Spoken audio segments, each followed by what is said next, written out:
BPSC की जो परीक्षा है पीटी की, वो काफ़ी नज़दीक है और बार बार विद्यार्थी और आप लोग में से कई लोग यह कह रहे थे कि सर आर्थिक सर्वेक्षण बता दीजिए, बजट बता दीजिए। तो आर्थिक सर्वेक्षण और बजट मैंने कई बार बताया है, डिटेल में बताया है, बिहार का आर्थिक सर्वेक्षण भी बताया है और बजट भी बताया है। लेकिन क्या है कि बिहार का आर्थिक सर्वेक्षण मैंने यह भी कहा कि अब परीक्षा चूँकि टलते टलते देर तक पहुँच गई और इस बीच में 2 बजट आ गया, 2 आर्थिक सर्वेक्षण आ गया, तो अब एक प्रश्न आया कि किससे पूछेगा, क्या यह आर्थिक सर्वेक्षण 21-22 से पूछेगा या 20-21 से पूछेगा, क्योंकि आर्थिक सर्वेक्षण बजट से 1 साल पीछे चलता है।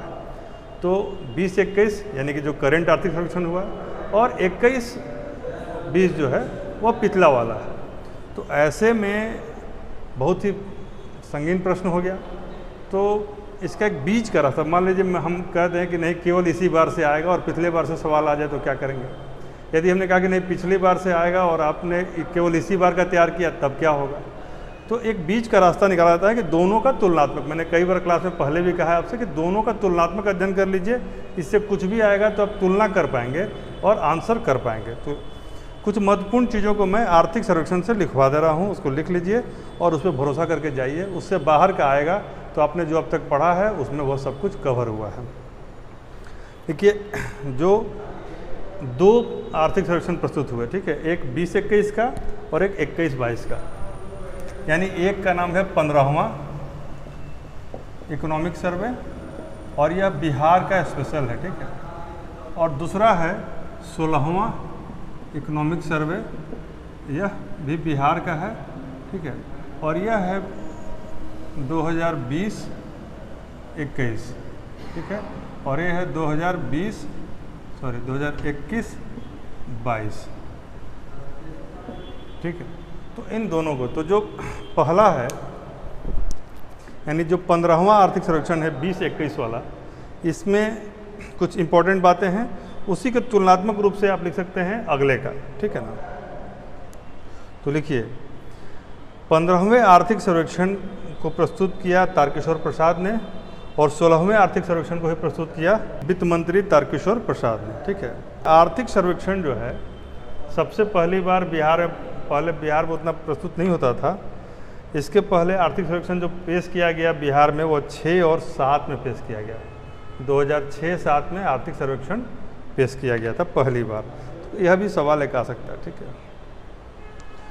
तो आर्थिक सर्वेक्षण जो है मतलब कि 20-21 में 19-20 के आधार पर उसमें आर्थिक विकास दर, इकोनॉमिक ग्रोथ रेट, देखिए 19-20 का ग्रोथ रेट क्या इसमें बताया गया, तो 10.5, क्या बताया गया, 10.5%।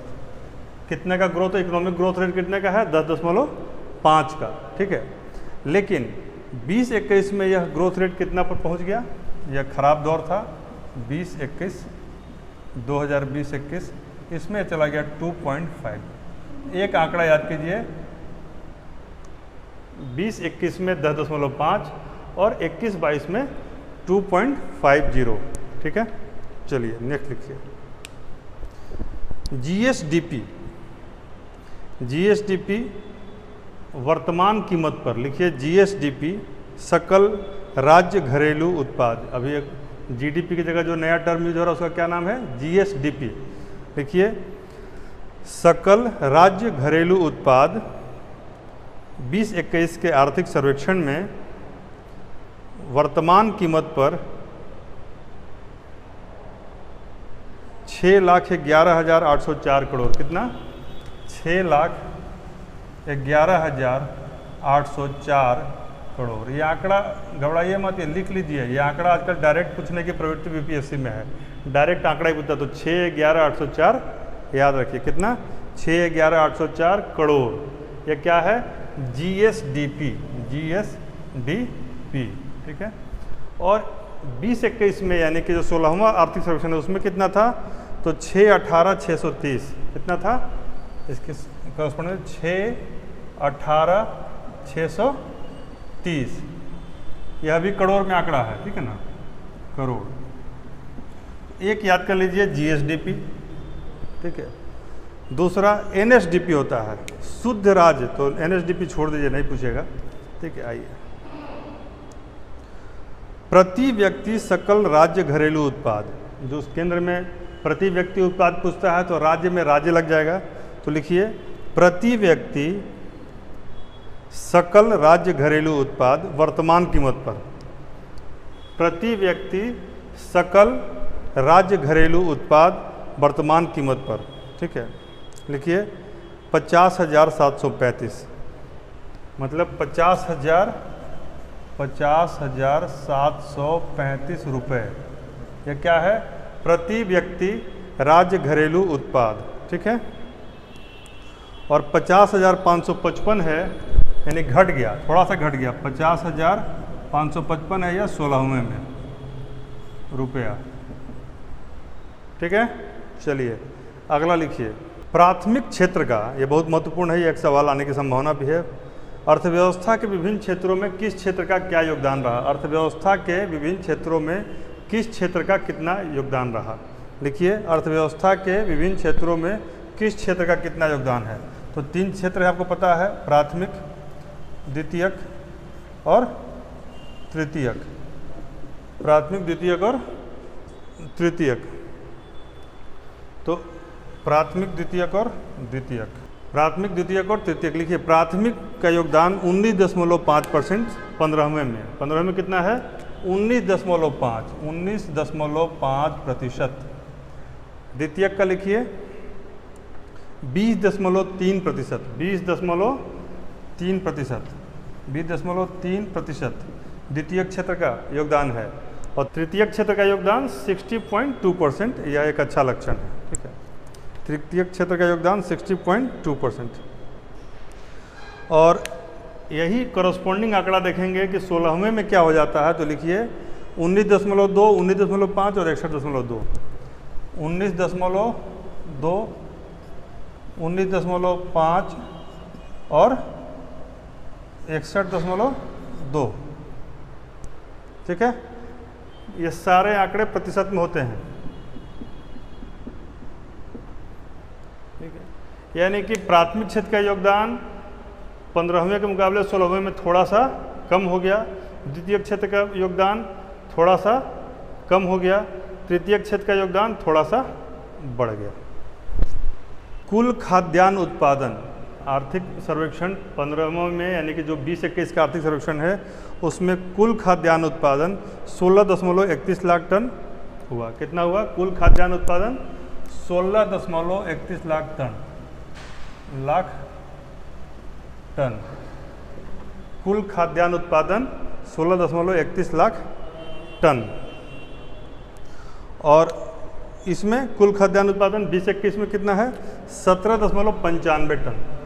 तो यह बढ़ गया, यानी 16वां में बढ़ गया, कितना हो गया? 17.95। याद रखिएगा, एक एक आंकड़ा महत्वपूर्ण है, यह सब लाख टन में है, खाद्यान्न उत्पादन लाख टन। यही जो ई ऑप्शन सही करना है, तो इन सभी आंकड़ों से प्रेम कीजिए, इन सभी आंकड़ों को याद कीजिए।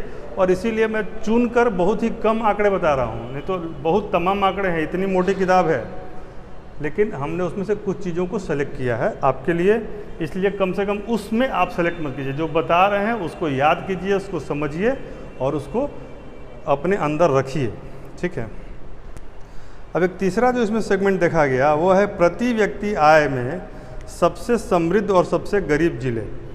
प्रति व्यक्ति आय के हिसाब से इकोनॉमिक सर्वे 15वां जो आर्थिक सर्वेक्षण है, उसमें सबसे समृद्ध 3 जिले लिखिए। पटना, बेगूसराय, मुंगेर। क्या है? पटना। 3 जिले कौन कौन से हैं? पटना, दूसरा है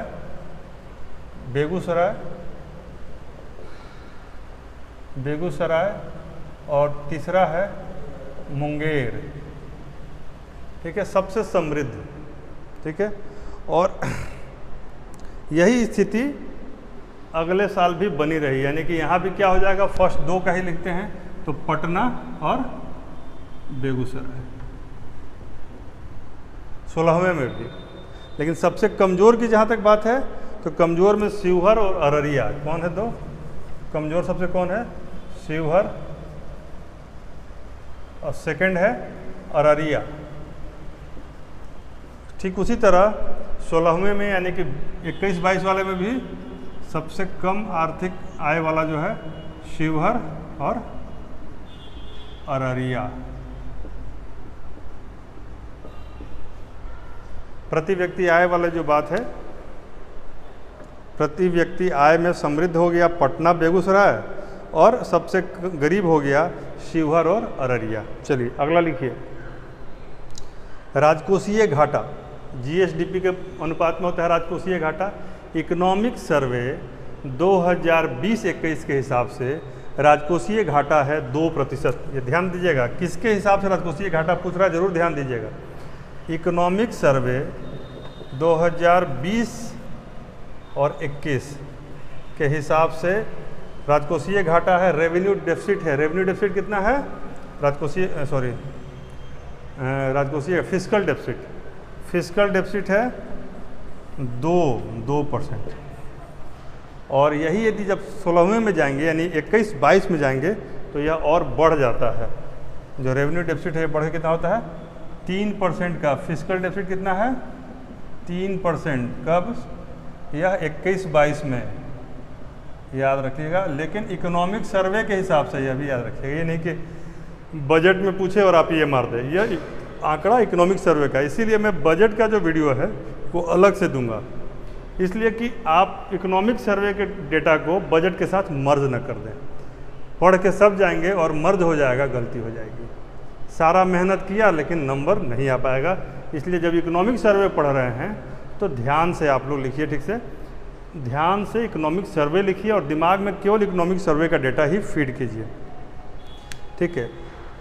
यदि 15वां आर्थिक सर्वेक्षण 20-21 की बात करें तो प्रति व्यक्ति बिजली की खपत कितनी है, तो इसका आधार वर्ष 19-20 है और आधार वर्ष 19-20 के आधार पर इस इकोनॉमिक सर्वे में 332 kilowatt hour per unit, 332 kWh per unit, ठीक है। यानी 332 का आंकड़ा याद रखिएगा, 332 किलोवाट आवर पर यूनिट, ठीक है। और यही 20-21 में वाले आगे बढ़ के हो जाता है 350। या कितना हो जाता है बिजली की खपत प्रति व्यक्ति? 350 किलोवाट आवर पर यूनिट, ठीक है। तो यह एक आंकड़ा याद रखिएगा। एक पौधारोपण पर भी इंफॉर्मेशन है, लिखिए उसको। जो 15वां आर्थिक सर्वेक्षण है उसमें 3.90 यानी कि 3.90 करोड़, लगभग 4 करोड़ के आसपास पेड़ लगाए गए। 3.90 करोड़ यह पौधारोपण है। और 16 में यदि जाते हैं, 16वें आर्थिक सर्वेक्षण 21-22 में, तो यह हो जाता है 3.92 करोड़, यानी थोड़ा सा लगभग 2 लाख 2.5 लाख के आसपास बढ़ जाता है। यह पौधारोपण है,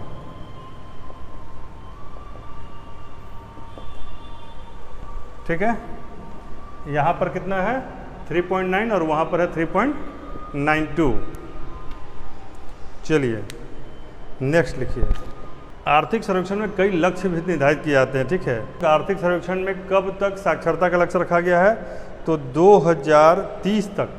लिखिए आर्थिक सर्वेक्षण के हिसाब से 20-21 का जो आर्थिक सर्वेक्षण है, यानी कि जो 15वां आर्थिक सर्वेक्षण में लक्ष्य रखा गया है कि बिहार को 2030 तक संपूर्ण साक्षर राज्य बना देना है, ठीक है।